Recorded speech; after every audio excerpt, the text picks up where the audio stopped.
Assalamualaikum warahmatullahi wabarakatuh. Selamat pagi. Hari ini saya akan menyampaikan mata kuliah Matematika Rekayasa. Lanjutan dari sebelumnya adalah neraca massa. Sekarang kita bahas terkait dengan neraca energi. Ada beberapa referensi yang bisa digunakan, tapi kalian bisa searching dari referensi-referensi yang lain. Hari ini kita bicara tentang dasar-dasar neraca energi dulu. Yang pertama, terkait dengan kandungan energi suatu benda dan sistem. Jadi kandungan energi suatu benda ataupun sistem itu yang pertama dipengaruhi yang hijau ini, keadaan benda ataupun sistem yang bersangkutan, jadi benda dan lingkungannya. Lalu, ketika terjadinya akibat reaksi ataupun tanpa reaksi benda ataupun sistem tersebut dengan benda lain atau lingkungan, energi suatu benda atau sistem itu akan menghasilkan perubahan temperatur, perubahan fase, perubahan ikatan kimia, dan perubahan jumlah dan bentuk. Jadi secara umum bisa kita gambarkan adalah energi suatu benda dan lingkungan yang mempengaruhinya akan menyebabkan perubahan-perubahan, perubahan temperatur, perubahan fase, perubahan ikatan kimia, dan perubahan jumlah dan bentuk. Ada beberapa pengertian. Yang pertama, apakah yang dimaksud dengan sistem? Sistem adalah suatu bagian alam semesta yang mendapat perhatian dalam penyelesaian suatu masalah. Yang kedua, apakah yang dimaksud dengan lingkungan? Lingkungan adalah bagian lain dari alam semesta yang mungkin dapat berhubungan dengan sistem. Yang ketiga, sistem terbuka. Jika sistem tersebut menerima masukan massa ataupun melepaskan massa keluar sistem, walaupun jumlah dan komposisi massa dalam sistem mungkin tidak mengalami perubahan. Jadi, sistem adalah bagian dari alam semesta dan lingkungan adalah bagian lain dari alam semesta. Jadi semisalnya adalah reaktor kita itu adalah sistem dan di sekitar reaktor kimia kita itu atau reaktor pengolahan kita itu adalah lingkungannya. Misalnya contoh kita punya pengolahan air minum, maka lingkungannya itu adalah misalnya temperatur, situasi kondisi lingkungan, suhu dan seterusnya itu adalah lingkungan yang mempengaruhi sistem. Dan ada yang disebut sebagai sistem terbuka ketika dia bisa menerima ataupun melepaskan massa keluar sistem, walaupun jumlah dan komposisi massa dalam sistem mungkin tidak mengalami perubahan. Ada yang sistem tertutup, yaitu apabila sistem tersebut tidak mengalami pemasukan atau pengeluaran massa. Jadi, kita punya pengolahan ataupun sistem, lingkungan tidak ada memberikan masukan atau pengeluaran massa. Sebuah sistem tertutup mungkin mengalami pemasukan atau pengeluaran energi yang mendapat berupa panas, kerja, listrik, ataupun magnet. Ada yang disebut sebagai sistem terisolir, merupakan sistem tertutup jika sistem tersebut tidak mengalami pemasukan atau pengeluaran massa dan energi dalam bentuk apapun. Jadi, dia terisolir, tertutup, sama saja kurang lebihnya. Yang selanjutnya adalah sistem adiabatik, merupakan sistem terbuka maupun tertutup jika sistem tersebut tidak mengalami pemasukan atau pengeluaran energi dalam bentuk panas. Jadi, concern utamanya itu adalah di panasnya. Jadi, adiabatik itu berkaitan dengan panas. Energi dapat tersimpan dalam sebuah benda ataupun berpindah dari satu benda ke benda yang lain. Sifat milik benda yang digolongkan, sifat intensif yang tergantung jumlah massa benda, misalnya temperatur, tekanan, densitas ataupun massa jenis, kapasitas panas. Sifat ekstensif yang tidak tergantung jumlah massa benda. Ini adalah sifat benda. Digolongkan pada beberapa hal. Energi yang tersimpan dalam benda. Yang pertama, sebuah benda itu pertama pasti memiliki energi kinetik. Energi kinetik EK adalah energi yang dimiliki benda, bagian sistem ataupun keseluruhan sistem, untuk berhubungan gerak relatifnya terhadap benda atau bagian lain yang ikut menyusun sistem bersangkutan. Nilai energi kinetik per satuan massa.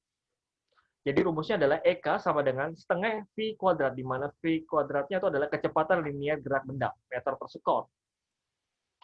Yang kedua, ada yang disebut sebagai energi potensial. Jadi energi yang ada di dalam sebuah benda, ada energi kinetik dan ada energi potensial. Semuanya saling mengisi. Energi potensial adalah dua tipe energi potensial yang penting untuk diperhitungkan di dalam sistem proses fisik ini adalah, jadi ada dua jenis energi potensial. Yang pertama, energi potensial sehubungan dengan posisi benda di dalam medan gravitasi. EP sama dengan G kalikan Z, di mana G adalah percepatan gravitasi, dan Z adalah ketinggian benda terhadap permukaan bumi. Di beberapa literatur, dia menggunakan istilah H atau high, ketinggian, sama saja. Jadi, yang mempengaruhi energi potensial adalah gravitasi dan ketinggian benda. Yang kedua, energi potensial sehubungan dengan perubahan bentuk dan volume. Energi potensial sama dengan P kali V besar, di mana P adalah tekanan yang diderita benda karena desakan benda di sekitarnya, Newton per meter persegi, dan V adalah volume spesifik benda, meter kubik per kilogram.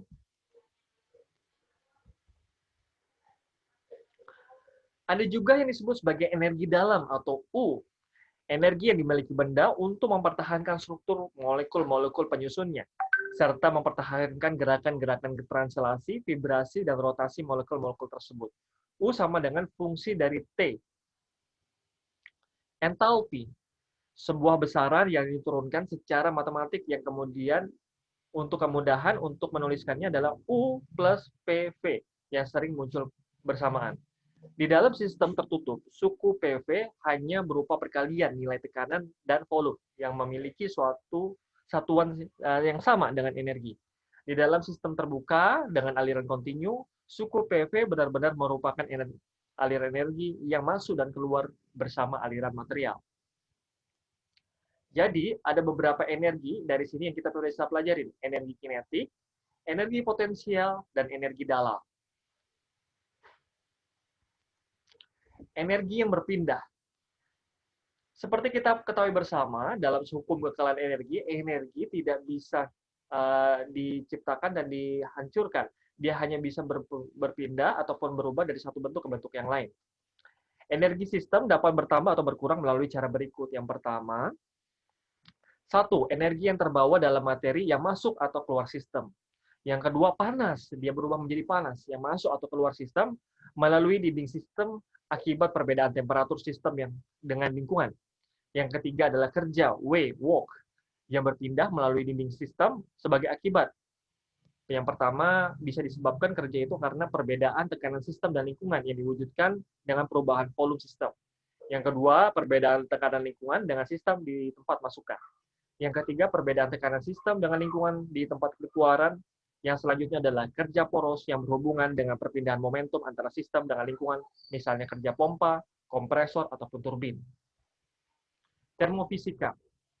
Termofisika berkaitan dengan sifat-sifat fisika yang berkaitan dengan termo ataupun panas ataupun energi. Termofisika berhubungan dengan perubahan kandungan energi, benda ataupun sistem berkaitan dengan perubahan ataupun peristiwa fisik, yaitu perubahan temperatur, perubahan fase, ataupun pelarutan dan pencampuran dua senyawa atau lebih tanpa disertai reaksi. Ada yang disebut sebagai panas laten, dan ada yang disebut sebagai panas sensibel. Jadi, kalau hubungan dengan termofisika ada dua jenis panas, panas laten dan panas sensibel. Panas laten apabila perubahan harga entalpi yang cukup besar diikuti perubahan fase, tanpa terjadi perubahan suhu. Sedangkan panas sensibel adalah perubahan harga entalpi yang cukup besar, tanpa diikuti perubahan fase, hanya terjadi perubahan suhu. Ini adalah penjelasan terkait dengan panas laten. Panas laten berkaitan dengan perubahan kandungan energi benda yang mengakibatkan perubahan fase, seperti penguapan, pengembunan, peleburan, dan juga bentuk kristal. Jadi ketika terjadi panas laten, kandungan energi menyebabkan perubahan fase. Kalau penguapan, dari fasenya cair menjadi gas. Kalau pengembunan, yang gas menjadi cair. Peleburan ataupun juga bentuknya kristal. Kalau peleburan misalnya padat, lalu berubah menjadi gas, dan seterusnya. Ya, banyak hal. Tetapi kalau panas laten ini, masalahnya adalah biasanya fase cair menjadi uap. Perubahan fase untuk benda murni berlangsung pada tekanan dan temperatur yang tetap. Tetapi perubahan fase campuran senyawa berlangsung pada berbagai tekanan dan temperatur, tergantung pada komposisinya. Nilai panas laten penguapan tergantung pada tekanan dan temperatur. Contoh temperatur, tekanan, dan panas laten penguapan air sebagai berikut. Ini ada temperaturnya, mulai dari 30, 100, 120, 151,8, dan 179,9. Yang menarik adalah, kalau di sini kita lihat adalah perubahan panas latennya.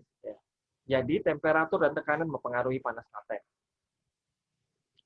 Yang selanjutnya ada disebut sebagai panas sensibel. Jika suatu benda dipanasi atau didinginkan, maka hubungan energinya teramati sebagai perubahan temperatur. Hubungannya dapat dinyatakan dengan persamaan berikut. Ada yang disebut sebagai jenis pemanasan yang proses isometrik, di mana pemanasan dilakukan pada volume yang tetap. Ada yang disebut sebagai isobar, apabila pemanasan dilakukan pada tekanan yang tetap. Jadi kalau volumenya tepat itu isometrik. Iso itu sama, metrik itu adalah volume. Kalau isobar, maka tekanannya yang sama. Persamaan tersebut dapat diartikan bahwa perubahan temperatur benda menunjukkan perubahan energi dalam, U, untuk sistem yang mengalami proses isometrik, dan perubahan entalpi, H, untuk proses isobar. Konstanta CV dan CP merupakan kapasitas panas dan volume tetap, dan tekanan yang tetap. Ini penjelasan lanjutan terkait dengan panas sensibel. Secara termodinamik kapasitas panas ini definisikan sebagai berikut.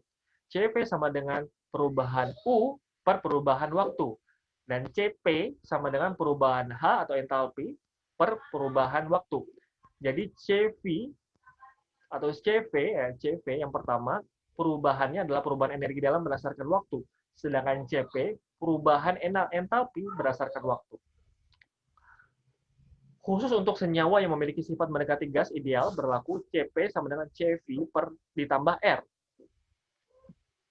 Di mana CP sama dengan 7/2R. Untuk gas beratom 2, seperti N2, O2, dan R. R adalah, ini seharusnya enter ke bawah ya, R adalah tetapan gas universal. Jadinya kalau misalnya kita cari, dapatnya seperti itu. Beberapa tetapan gas universal berdasarkan beberapa satuan. Termokimia. Termokimia ada juga yang disebut sebagai reaksi eksotermik, ada endotermik, dan ada reaksi atermik. Ini beberapa reaksi. Kalau exo, berarti X keluar ya, itu berarti melepaskan panas, panas ya. Ada juga endotermik, itu adalah reaksi yang menyebabkan panas. Misal saja kita punya sebuah campuran dari beberapa bahan kimia, ketika bahan kimia itu terasa panas, misalnya kita memasukkan ke dalam gelas kimia ataupun Erlenmeyer beberapa bahan kimia, lalu kita pegang ternyata tempatnya, glassware-nya itu, apakah elemen dan seterusnya itu terasa panas, ya, gelas kimianya menjadi panas. Itu berarti terjadi eksotermik. Tetapi kalau misalnya gelas kimianya terasa dingin, berarti terjadi endotermik. Dia menyerap panas. Ada juga yang disebut sebagai reaksi atermik, reaksi yang melepaskan atau menyerap panas sedikit dan nilainya tetap dapat diabaikan. Jadi kalau atermik itu bisa melepas atau menyerap panas, tapi dia sedikit saja, tidak terlalu signifikan perbedaannya. Panas reaksi. Panas yang terlibat dalam reaksi dan sering disebut atau diberi nama yang lebih spesifik. Ada panas pembentukan, ada panas pembakaran. Panas pembentukan adalah reaksi pembentukan suatu senyawa dari elemen ataupun atom penyusunnya. Panas pembakaran adalah reaksi pembakaran, yaitu reaksi suatu senyawa dengan molekul O2. Nilai panas ini bergantung dari fase air yang terbentuk dari reaksi pembakaran. Ini adalah penjelasan terkait dengan termokimia. Silahkan kalian baca. Terkait dengan panas reaksi standar, lalu bagaimanakah menghitung perhitungan panas reaksi standar dari panas pembentukan standar. Ini juga perhitungan panas reaksi standar dari panas pembakaran standar. Ada beberapa soal, silahkan kalian baca dulu, nanti di pertemuan berikutnya akan kita diskusikan. Soal 1 dan penyelesaiannya, soal 2 dan penyelesaiannya. Pengaruh temperatur terhadap panas reaksi. Jadi kandungan energi benda sangat tergantung pada temperatur. Yang kedua, persamaan perhitungan panas reaksi di luar temperatur acuan dapat ditulis dalam dua bentuk. Penggunaan panas reaksi standar dan penggunaan panas pembentukan standar. Terima kasih. Mungkin demikian yang bisa saya sampaikan. Wassalamualaikum warahmatullahi wabarakatuh.